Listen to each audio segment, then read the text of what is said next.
C'est donc notre réunion annuelle et cette année à Nice, nous avons le plaisir de compter 4500 participants, ce qui en fait un congrès très important dans la francophonie diabétologique. Alors, plusieurs thèmes ont bien sûr été abordés lors de ce congrès, des séances, des symposia, des séances plénières, des communications orales. Qu'est-ce qu'on peut retenir comme thèmes principaux?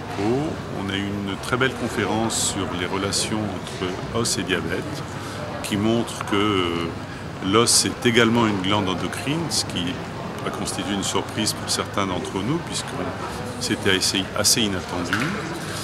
Nous aurons également une conférence sur la metformine. C'est actuellement un médicament de première ligne en ce qui concerne le diabète. Et ces indications sont de plus en plus larges et en particulier, il faut se poser la question de contre-indiquer les contre-indications de la metformine car il apparaît que ce médicament est quand même très bien toléré dans la plupart des cas. Il y aura également un symposium sur l'usage des anti-agrégants plaquettaires chez le diabétique, puisqu'on sait que c'est un médicament très utilisé chez le diabétique coronarien ou artéritique. Et tous les diabétiques ne sont pas égaux devant l'action de ces anti-agrégants plaquettaires.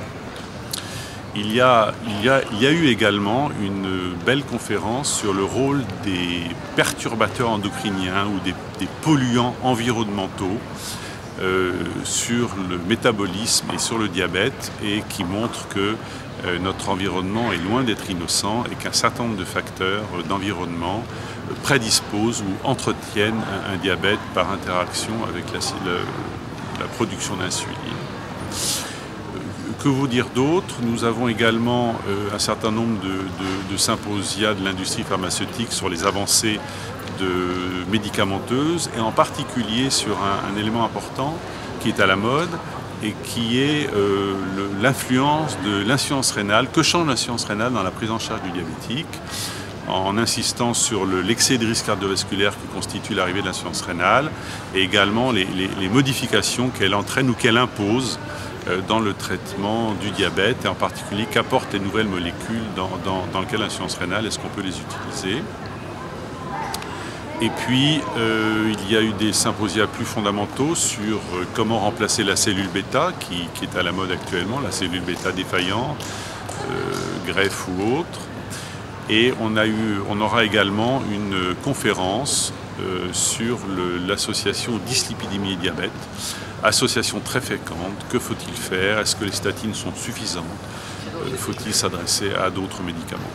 Voilà, je ne peux bien sûr pas être exhaustif parce que je ne peux pas vous résumer quasiment 3 jours et demi ou 4 jours de congrès avec énormément de communication, mais c'est vraiment une avancée importante et un congrès majeur dans notre discipline. Merci.